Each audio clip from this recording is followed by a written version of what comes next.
Testing. Okay, we are going to begin. Are you taking attendance, Mr. Klein? I can. It just says roll call. Um, Carla, Here. Jake, Here. David, Phil. Okay, so on the minutes, I just want to point out, you guys might have caught it too. On the first line, it says the minutes, the 6th day of February, and it should have been the 6th day of May, or June, I mean. So I would move that we change the month in the first line of the minutes there, but I would move that we would accept it with that change. Can I get a second on that? I wasn't here, so I'm gonna leave that up to me. You were. Yeah, I'll second it. It looks good. All those in favor of accepting the minutes with the change of the month, say aye, please. Aye. All right. So Kim can update that for us. And Phil, have you had a chance to look at the claims yet? Yes, I have. I'm good. Okay, and everything is signed and, I haven't signed anything yet, though. okay. Can I get a motion then, Jake, to accept the claims for the month of June? Motion to accept the claims for the month of June. And I'll second that. All those in favor say aye, please. Aye. Aye. Aye. All right, the claims are approved. New business, Mr. Klein, tell us about the master plan for Brown Gym.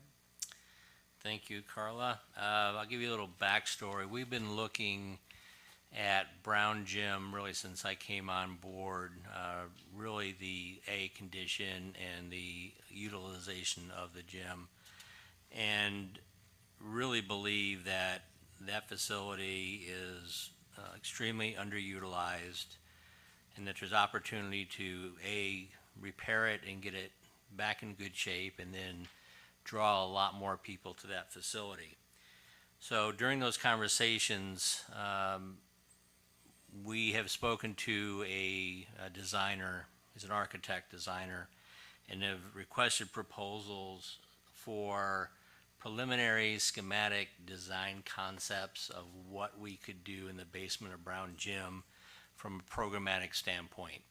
And so what you have in the packet is his proposal for that work. It's a stepped proposal. Ultimately, it's about $30,000 that would take us all the way through construction drawings.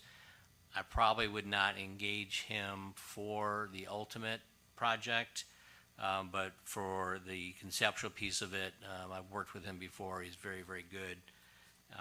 And so all I'm asking for you today is to approve the process. We are going to try and get some grant money to pay for this, and I'm working on that grant application right now. But I just wanted you all to see this and kind of approve the process. We have an internal time frame in mind that we would love to have everything completed, renovated, whatever it's going to be, by February 27th, 2025, which is the 100th anniversary of the opening of the gym. And so for us, we think that's a very, very monumental date, and we would love to see the new Brown Gym rededicated on that date. It's also an important year. 1950 was a little bit of a monumental year in Madison basketball, so it would be the 75th anniversary of the 1950 state championship team. So 2025 is a big year, and I think historically, this would be monumental for the city to be able to bring Brown Gym back to life. We've got much bigger plans for Brown Gym. We have another phase that we're thinking about after this. But for right now, this is for renovating the basement, doing a lot of work down there to make it usable space, accessible space, programmatic space with a wide variety of uses. And so I'm asking just for your approval to go forward with the process and seek grant funding for the design. Okay, so this price, this 36,000, that would be for the engineer to come in and come up with a plan for the basement only? Yes, Yes, this work is for the initial piece, which is the darker part at the very top, is just kind of master planning, drawing some, here's where a bathroom could go, here's a locker room, here's, a cooking lab for cooking classes, here's a dance studio, could go here, could go there. And from input from us and from the public, that would shape what this plan would ultimately become. And at the end of the day, when you're ready to go out to bid and you have all of your documents in hand, that's what the price would be, $36,000. For now, it's $9,900 for this phase, and that's all we're gonna go for right now is the $9,900, just so we can start thinking about what this may become. Okay. So basically $10,000. Yes. Is what, okay. And just FYI for the people in the audience, the things that they would be working into those plans for the basement would be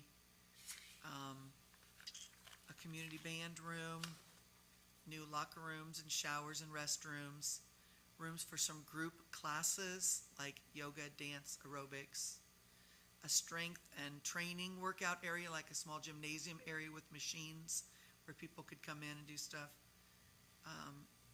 and then some open areas and some storage, and then to fix the office for the program manager upstairs. That's what it would all entail. Does anybody have any questions? So this proposal is just to get a plan together for the $9,900 It's with a- $900. Yeah, it's a conversation piece. So we can look at something visually, identify what it is, and then start talking about, does it make sense to move this? Should this be bigger? Should it be smaller? Have we thought about this? Should we add this to it? Because right now, if you look at the plan, it's just a chopped up basement with a lot of block walls, and you can't envision anything. And so it's much easier to have that conversation when you can visualize what it may become down the road, and that's what this would be. This would be the talking points beginning.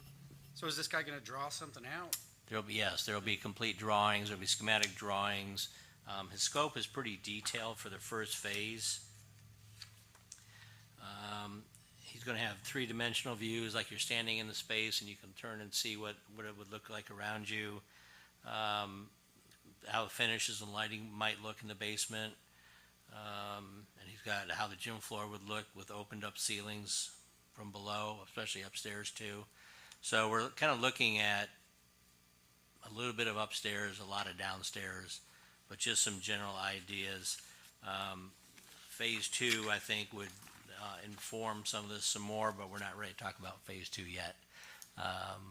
That's a much bigger project down the road. And looking at this, it'll take him upwards of 5 weeks to complete this Correct. schematic. Correct. Yeah, once we give him the go-ahead, once we get funding and give him the go-ahead. Sure would be better if he could do 4 starting tomorrow. We could probably push him a little bit. I think, in my mind, in a tracking mind from a construction standpoint, go through schematic design, get construction drawings. I think if everything was great, we could have construction drawings by probably January, go out to bid in January, which would give us a full year for construction, which I think is plenty of time to get that done. So right now, I think we're tracking good on a schedule, but we don't have a lot of time to waste up front if we want to meet our self-imposed deadline at the back end.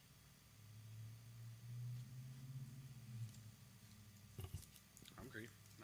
I'm good too, Phil. How are you feeling? I'm good with the first part. Okay. So, I'll make a motion and move to, go ahead and approve the 9,900 to get the schematics done for the basement of the Brown Gym. I'll second that. All those in favor say aye. Aye. Aye. Tanya's not here today, so I'll give the assistant director's report. Excuse me. Event update, we just had our major event for the year, which was the parade for the regatta and the fireworks. I think we had 72 float entries for the parade, so it was a pretty good-sized parade, well attended. Weather held out for us, so that was nice. It was a lot of work last week with interns and everybody, so I appreciate everybody's effort with that. Senior Center, I think we have some pretty exciting news for the Senior Center. As you know, it's been somewhat ignored for a period of time, and we're trying to generate excitement about activities and programs for the Senior Center. We've been talking with Lifetime Resources, who was here before COVID, and they supplied meals and did a lot of work. Well, they're very much interested in being a partner once again. They have a substantial amount of money available to renovate the senior center. They have to spend their money by September. And so their idea of renovating is a complete new commercial kitchen, new flooring, new lighting, new paint, whatever we can find to spend $300,000 on For our senior center. for a senior center. The only thing that we would do is we'd have to match 10%, so we've got to find $30,000. So I'm including that in the grant application as well, so we can do our matching part of this. The design piece of this, from the same designer, is $5,000. They've asked us to pitch in $500, our 10%, which we've already agreed to. So they will pay for the design piece of this, and so that's already underway. So I think this is very exciting for the senior center. This will make it a whole different place. We are really trying, there's a group of people there that are really trying to expand the people who use that. And I think there's reasons why people haven't been going, and we're trying to clear those up. But I think this is a really good opportunity for that location, that building, not only to have people there, but to have Lifetime Resources be available for meals and meals out in the community as well. So I think this is a pretty big win if we can get our numbers and timing together. I want to say kudos for moving up the fireworks on Saturday so we could get those in before the big storm. I actually would like them to be that early every year, you know. I Like agree. waiting till 10 o'clock is sometimes really late for some people, but Yep, I anyway, agree. I kudos. agree, I think that was a good move, and it was plenty dark enough, Mm-hmm. Yep. so I don't know why we I'd did like wait. to see that be a permanent thing Yeah. if we could. Yeah. And I'll make, this is just my suggestion, this is probably just as good of a forum. I would like to see from a personal standpoint that we implement a rule that if you're tossing out candy, that you walk the sidewalks, along the sidewalks in the street, not throw it from the middle. Because you've got kids running out in the middle, you got people who then bleed out and stand out in the street. They're not supposed to do that, and they were instructed to not, and they did it anyway. Yeah, so if you have people walking along the edge of the roadway, that keeps the crowd back out of the street, especially with Shriners coming through. At some point, there's gonna be an issue with somebody that's gonna run out to get a piece of candy and get clipped by a Shriner. Yeah, I'm not sure how we can make that more clear. I mean, Yeah. it's right there in that, what you agreed to when you signed to put an entry in the parade, and, I mean, I know I walked on the perimeter. Yeah, I think it's just a matter of time. There's things that have changed in the last couple of years that people aren't used to, and I think as long as we keep enforcing and keep pushing it, we'll get there. Change is hard for some people, so I think it's just a matter of time to get there. I think the parade went well. I'd like to discuss, and maybe not here, with some of the logistics of what's allowed in the parade and what's not. I think it made it very difficult for the bands, for the high schools, all of them, since they didn't have their trailer, or couldn't pull their trailer, to load back up. And I know that may not seem like a big deal, but I can't imagine having to either carry that equipment all back or try to find a parking space down there for a trailer or a semi.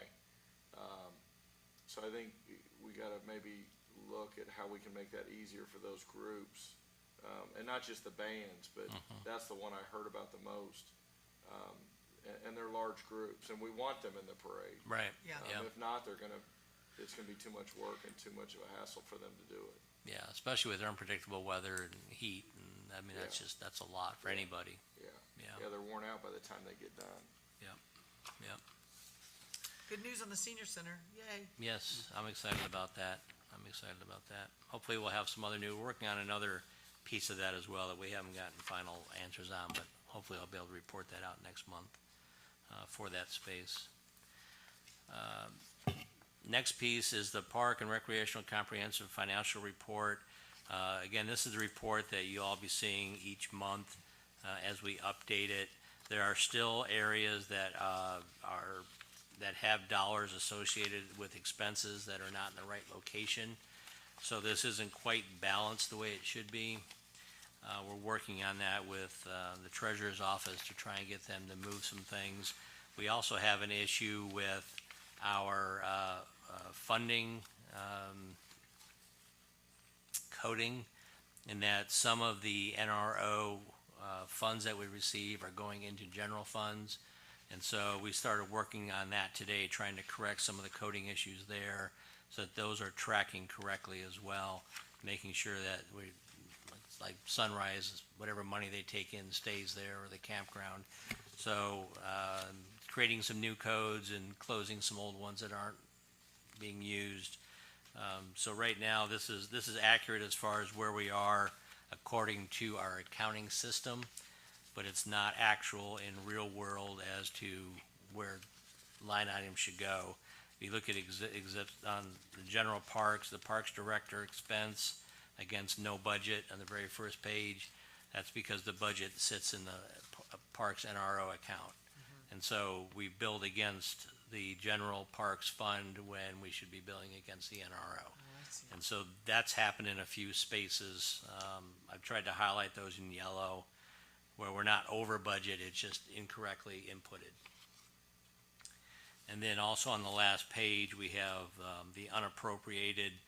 That's a function of the accounting firm, Ready Accounting Firm, who is closing out certain accounts, putting the money in a location to put the money back into a correct count later. So it's just parked there. It's not an expense that we're covering for that line item. So it shows that we're $231,000 over budget, but that will all disappear and that'll go back to zero at some point through the accounting cycle when they're upgrading everything. And this 258 is 258,833, says balance. That's kind of where we are. Yeah, which one are you talking about? Last page. 308,000 balance? It says, well, on the NRO budget, I Okay, just want to make NRO. sure I'm straight here. Yep. It says 403,000 for the budget, 144,900 for expense, and 258,800 for the balance. Yes. So that's basically, here's our budget, here's what we spent to date, here's what's left to spend for the That's year. what I wanted to know. Yep. Yep.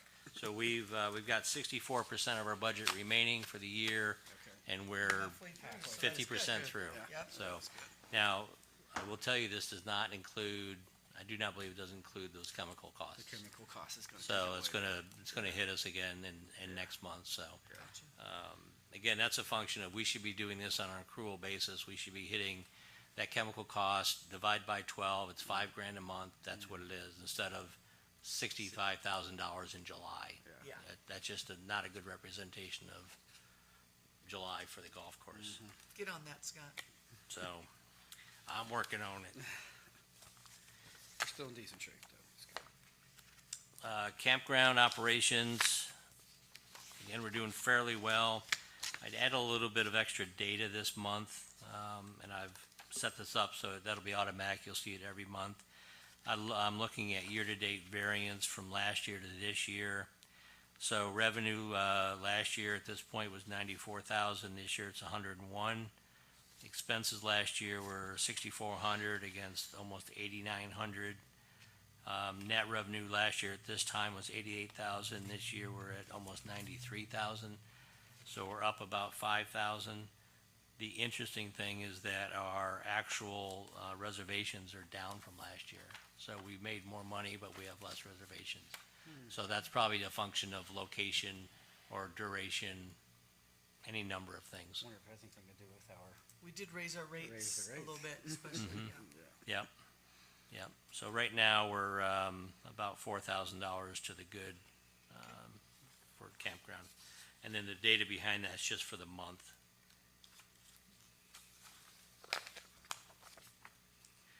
For Sunrise Golf Course, the financial piece here, again, we took a little bit of a hit in June. June had 3 pay periods in it. We also had to pay the previous superintendent his comp time. That landed in June. So those two pieces alone were probably about an extra $10,000 that we wouldn't normally have to pay. And then we also had a lot more labor as we were transitioning from the last superintendent to our current superintendent, just trying to keep the golf course looking good and going well. So we took a little bit of a hit in June, more than we anticipated. And then again in July, we'll take a pretty good size hit because of the chemical is hitting in July. Overall, if you look at the total expenses by month down below, we're actually in pretty good shape as compared to last year. Now, have we been able to hire everybody that we need now for the greens, you know, the, Yes, we have our superintendent, Christian Hansen, 2 full-time employees, benefit eligible employees. The second employee starts Wednesday, but he's in place. We are now going to start losing our summer help for college, high school, so we're going to start losing labor on that side, but we've got our plan figured out for that, for our pieces. We think that with the 3 full-time year-round positions, we will need to have probably 3 seasonal positions, and so it'll be a total of 6 people working on the ground side of the golf course versus any number that we've had in the past. So as we start working through that, then those numbers will get a little bit better. We're going to meet in probably September, Roger, Christian, and I. We're going to formulate our manpower plan for the following spring. We're going to have a structure. These are the people, these are the positions, and this is how many, and that's it.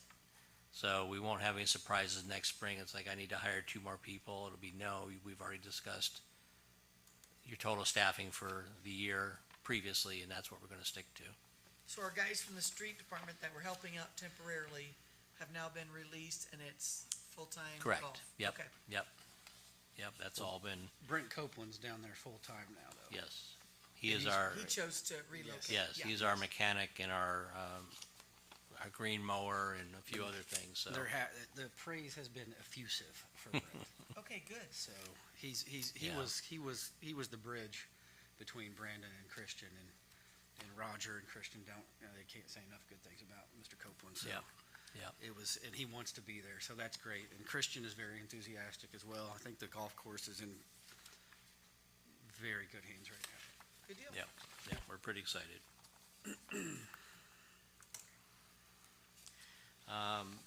Sunrise Golf Course Master Planning Update. I think we've been kind of dancing around what we've been looking at the golf course, and it's probably time to be a little bit more open about what we're discussing. Well, I'm glad you didn't talk about it last month.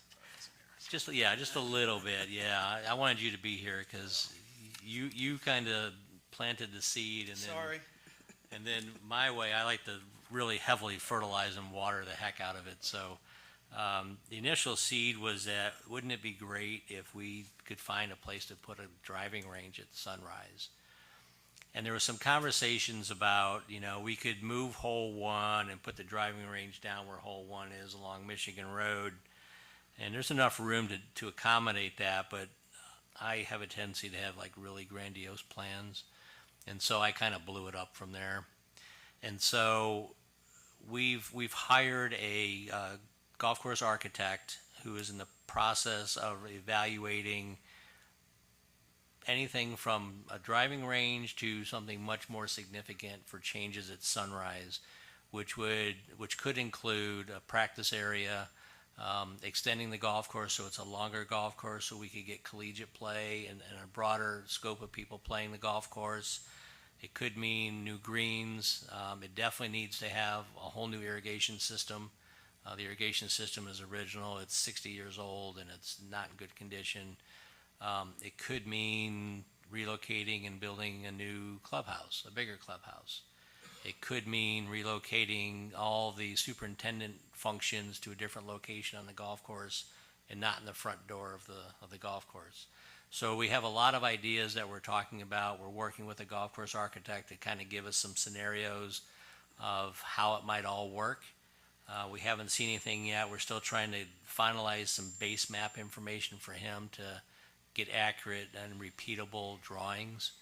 And we should have something hopefully in next month or so we can start really looking at what this thing may be, start getting input from everybody.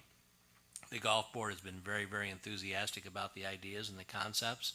I think in order for Sunrise to get beyond a golf course that barely gets by every month, we have to change what we're doing. I had a person who used to tell me, if you always do what you always did, you'll always get what you always got. So I think it's time to start doing something different at Sunrise. It's a great course, don't get me wrong, but our reach for play is very minimal. It's very local. There's opportunity, I believe, and the golf course board believes that there's opportunity for play and stay where hotels have packages. We have a great tourist city, a lot of visitors, and we don't capture what we should for the golf course. And the way we do that is to make it better. And so we are in the process right now of trying to come up with a plan and figure out the cost as to what we can do to make it a much better place and a destination versus a local municipal golf course.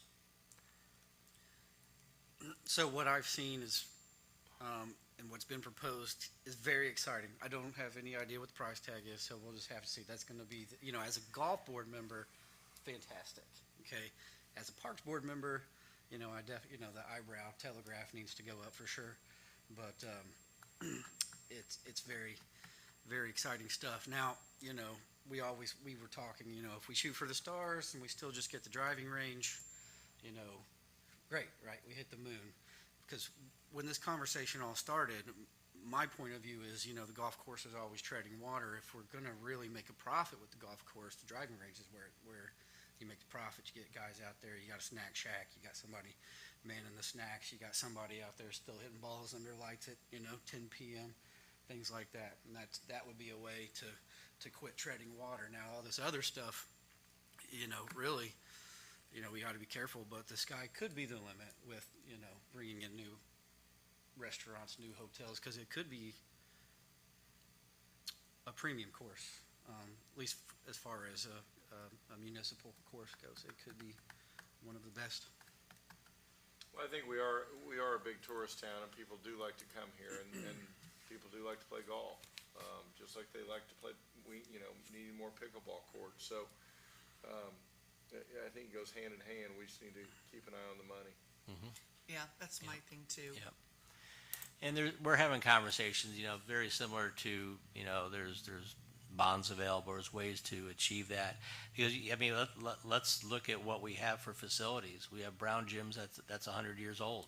It was last renovated in 1993. We have the golf course that's 60 years old. It's got the original irrigation system. No money's been put into that other than patching it. Rucker, it turned 40 this year. No money's been put into Rucker. And so these major parks, these major assets of the Parks Department have not been touched really with any significant money in decades. And add the tennis court to that. And add the tennis courts to it.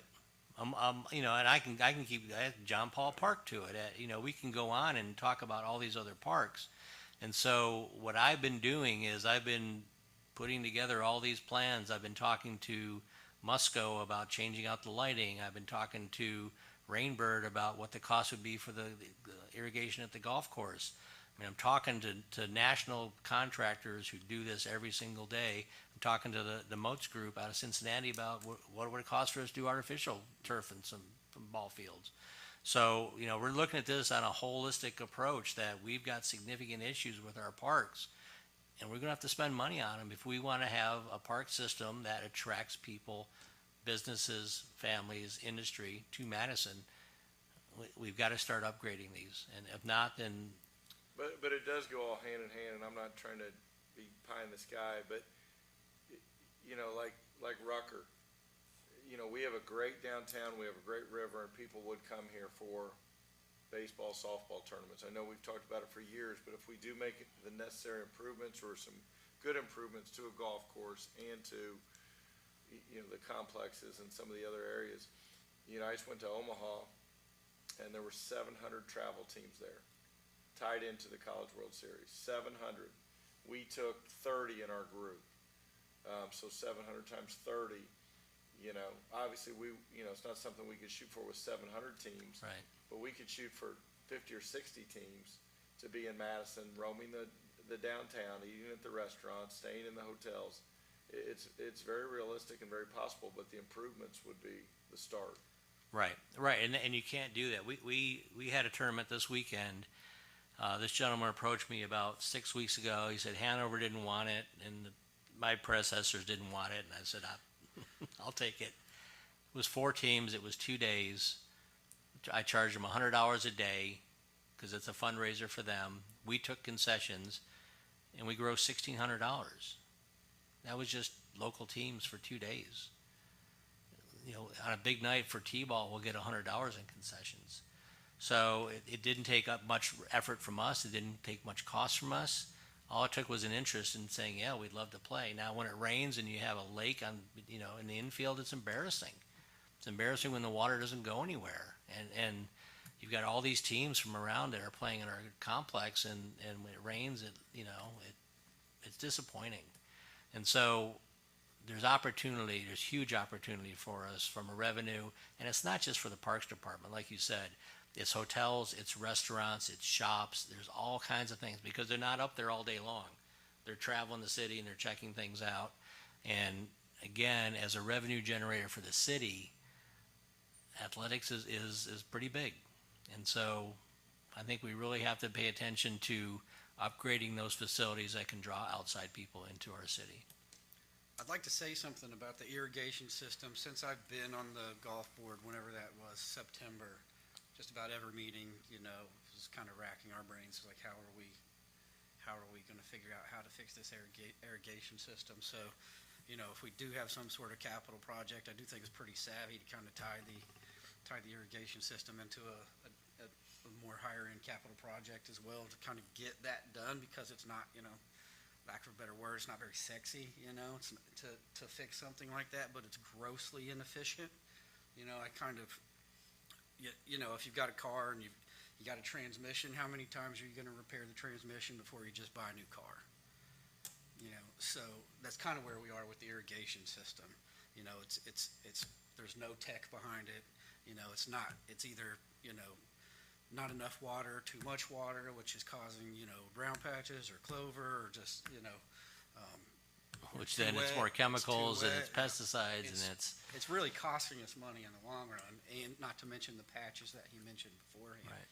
And sometimes those patches, you gotta dig farther and farther and farther and farther back until you find them, and it's just a big mess. All right, well, we'll wait and see what the See where we end architect up. says and where our numbers are. Yep, so that's in process. Want to give you an update on summer and fall programming, and this reflects essentially our programming. Doesn't include things that started last year and finished this year. This is only starting this year, currently registered through the fall. The River City Showdown number is twice what it should be, so it should be 48 and not 96. But overall, we've got about 1,000 available entries for our programs. We've had just a little bit north of 800 people participate. So that's pretty easy math. We're at about an 84% participation rate in our programs, which I think is an incredible number. It just shows that we're offering classes that people want to take. Our programs are what people want to do. And so that's great news. I think as we go forward, that trend will continue with some new classes that we're doing. And then we've had 4 classes that were on wait lists. So again, we've had some issues with swimming this year with the pool at the junior high, weather related, that's caused some problems and been a little bit of a hassle for us, but we've worked through them. People have been pretty good. I think we've only probably issued a couple partial refunds overall, but overall it's actually been received fairly well, so we shouldn't have this issue next year at Crystal Beach.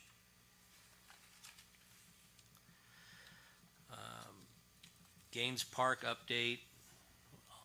What about the Lions Club? Oh, I'm sorry, Lions Club playground repair. We had a company come in kind of clean up Lions Club structure, repair broken pieces and pieces that were loose and not doing well, completely clean, pressure wash, and seal the equipment up there. Next thing we'll do is once they're done and out of there, we'll come up and put some new mulch up there. So we're just trying to keep that safe and looking better until we figure out what it's going to be in its next life. Again, as part of my big pie in the sky dreams, we're looking at a master plan for Rucker, which I feel that playground should be much more than what it is now.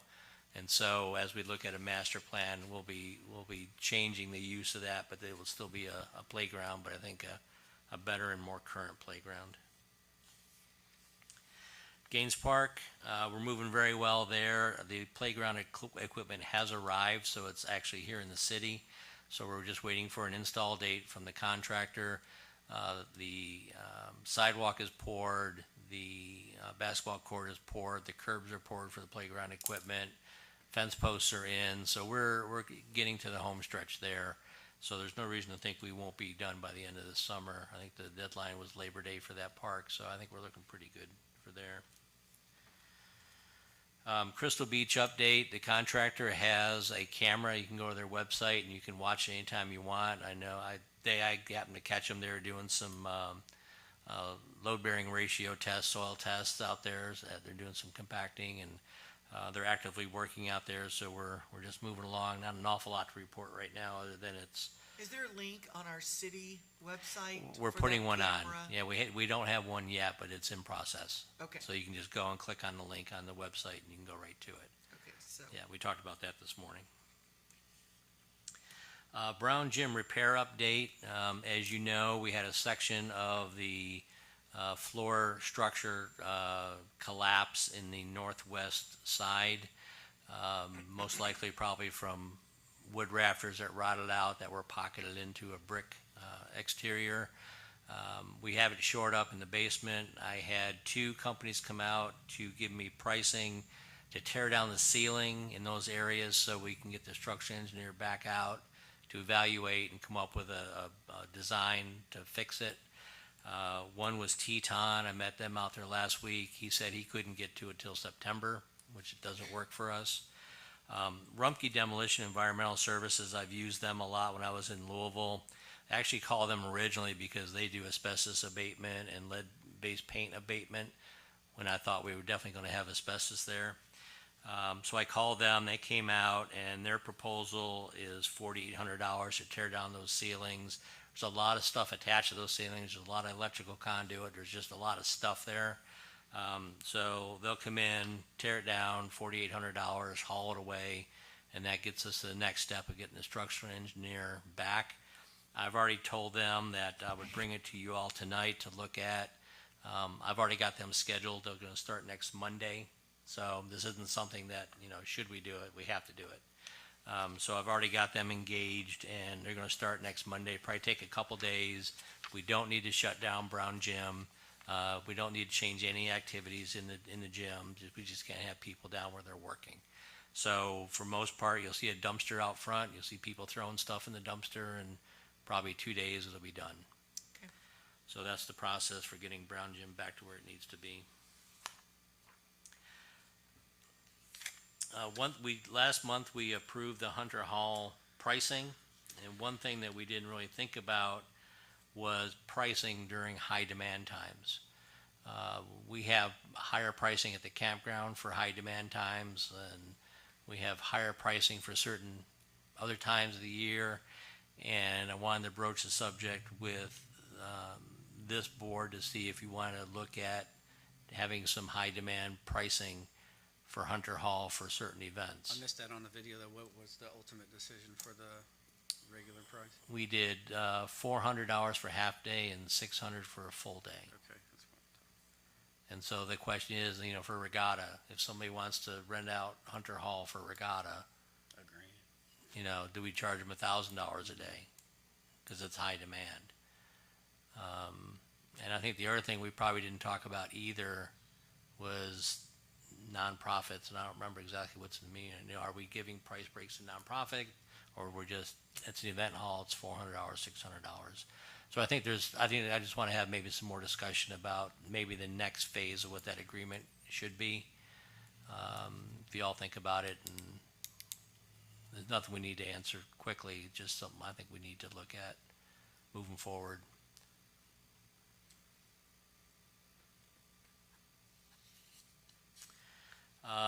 Also in your packet is our senior citizens newsletter. So, as we talk about how we communicate, we're always talking about, apps and phones and push notifications and texting and Instagram and Facebook. And we have a certain segment of our constituency that doesn't do any of that. They have a landline and they get a letter in the mail. And so we went through and did a mailing, a quarterly newsletter for our seniors. It cost us about $700 to mail, which was way more than we should be spending. So we've made an agreement with a company that will do this for free. They get to sell advertising in it. And so for us, it doesn't cost us anything. They publish it, they produce it, they send it out. They get money for advertising, and so for me, that's a win-win. And so we're going to move forward with them, not the next quarter because it was too late, but after the next quarter, they'll start theirs. It's a 3-year agreement. We can cancel anytime. But it won't cost us any more to mail it out. We still produce our content, and then they get the advertising. So I think it's a good way to go. I alluded to this earlier, the last item on the agenda for me is I've been talking with some large companies, some companies that are very, very good at what they do. Musco is probably the leading athletic field lighting company in the United States. They probably do 80% of all lighting in athletic fields, anywhere from Little League to NFL. So I had Musco out looking at all of our lights. If you look at most of our lights, they're all old sodium lights, high energy lights, take forever to come on, hard to control, and they're in dire need of replacement. An example is at Rucker, the lights are controlled by going into the electrical panel and throwing the breaker to turn a one pole light on. So for Field 4, which is men's softball, that's 5 breakers you turn on. You're not supposed to use breakers as a switch. So that's 5 breakers we turn on to turn those lights on. I had the guys install a timer this year, so at least they shut off on their own without paying overtime for somebody to go over and turn them off. So we have that going, but we're getting pricing to replace all of our sodium lights across the city in our athletic parks with LEDs. Some poles we can reuse, some we won't. So that's out there. I'm looking at it for capital budgeting purposes right now, so that's in process. I'm going to skip pickleball for 1 second just to tease Carla. Rucker Field repair replacement. Again, I had the Moats group out from Cincinnati. They did, as a frame of reference, Madison's football field. They do, again, anywhere NFL fields. They do it all. And part of my concept is we have a 20-acre parcel just east of Rucker that for me would be ideal for a Little League complex. Artificial turf, 4 fields, parking, everything over there. So they're pricing just to give me like what it would cost to do a field, artificial turf field. Because as you think about manpower, you think about what we use on fields, our ability to have people working to do those trades is greatly diminishing. So how do we reduce the dependence on manpower and reduce our costs? This is one way to do that. These aren't zero maintenance, but they're reduced maintenance. And so, again, just for budget purposes and discussion purposes, I've gone out and gotten in the process of getting pricing. I'm going to have a meeting with them next Tuesday. They have their pricing together for me. So, again, as a budget and discussion point, I've engaged them just to talk about Rucker and what we can do different. And then pickleball courts. I had Tennis Technologies out. Tennis Technologies is doing Madison's tennis courts. They just did Hanover's tennis courts. Louisville Paving used to do a lot of tennis courts, but they're out of the business. So Tennis Technologies out of Louisville now does those. And I had them price new outdoor pickleball courts at Lorenz Park. 6 pickleball courts fence in between, 5-foot fence around, permanent pickleball courts, so you don't have to have a membership. General public can just go out and play anytime they want. And that number, I think, was $190,000 for 6 courts. So, again, another just what-if kind of thing. If we do something like this, what would it cost and where can we put it? And that looked like a good opportunity as far as location and space for it. So, a lot of what I do is I want to have in my mind what it's going to cost to do it. So when we have these conversations, I have a general ballpark idea. And the only way to do that is get people out and say, hey, for budget purposes, what would it cost me?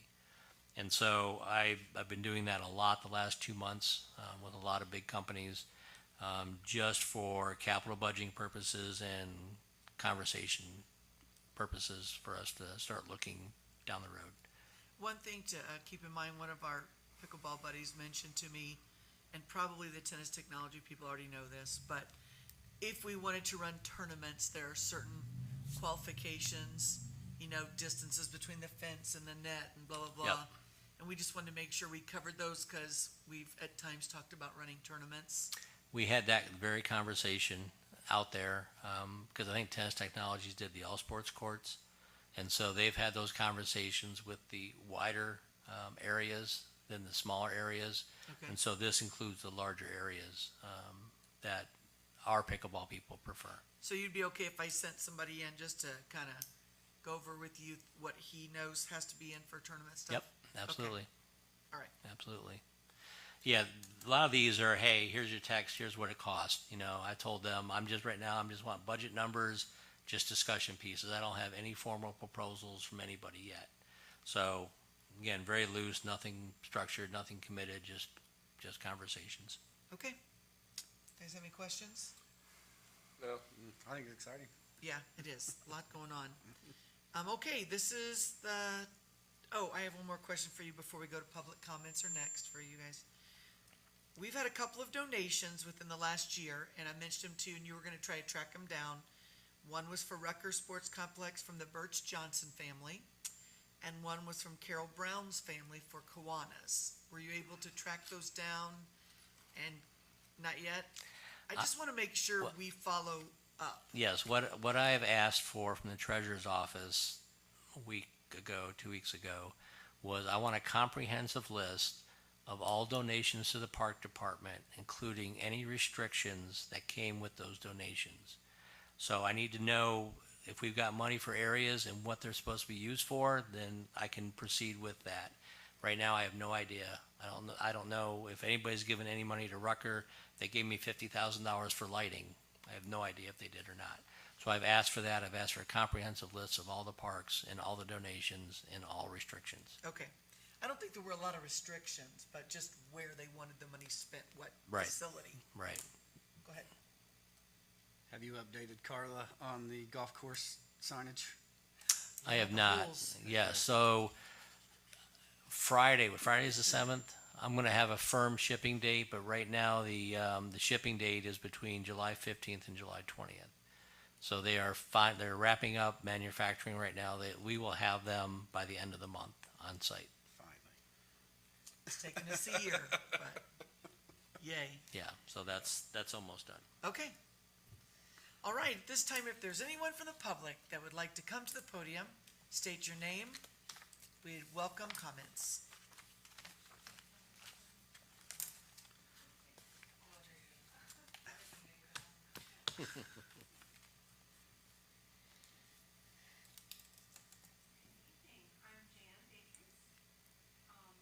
Hit the microphone for me, Jan. There you go. It's You're on. not green. Yeah, you're good. Now it's You're on. good. Okay, I'm Jan Vatrus, 701 East Second Street. Exciting what you guys are doing, really appreciate it. With the exception of Phil, the rest of you weren't involved in the bicentennial. So I just want to encourage you when you have the folks looking at the senior center, there are two pieces that are really important from the bicentennial. They should not just disappear. Hal Davis's mural is an original. He is now deceased, so it's invaluable. And the bicentennial quilt was made specifically by folks. And it hung at the library during our celebration, but then the seniors asked to have it there. The Jefferson County Historical Society stores artifacts that include fabrics. So if you need it stored for a while, or you decide that you don't want it displayed anymore, make sure it doesn't just disappear. Because those are part of the legacy and the history. And I'm assuming, since you've done all the research on the Brown Gym, you know that the James Grant Brown Foundation is a very large organization. We do. Thank you. Yes. Thank you. And Keep up the good just work. to make you feel a bit better, we had those exact conversations in the senior center. The mural will definitely stay, and what we actually said about the quilts is that they are not being displayed properly, and they need to have more of a focal point from the street, so they're more visible, because they're beautiful. So we need to find a place where people can look in the window and see them versus being hidden in the back room. It'd probably be good to have a textile expert, so Yeah, that you they don't. won't be in direct sunlight. Yeah, okay. Yeah. But anyway, yeah, just want to make sure that those things are not lost to Yep. posterity. Thank you.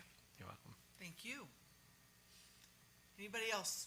Anything to add? Questions, concerns? Okay, Thank you. you and me both. So our next meeting is Wednesday, August 9th at 7 PM. That's not right, Yes, is it it? is. Yeah, that's Yep. right.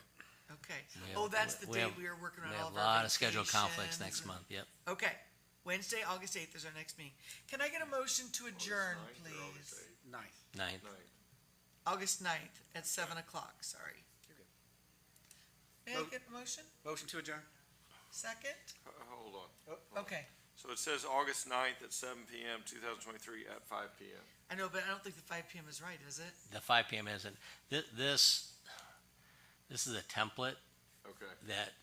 at 5 PM, we can't revise the template. So So it's a 7 PM. it's 7 PM. It is. It is, yes. So Wednesday, August 9th, 7 PM, our next meeting. Motion to adjourn.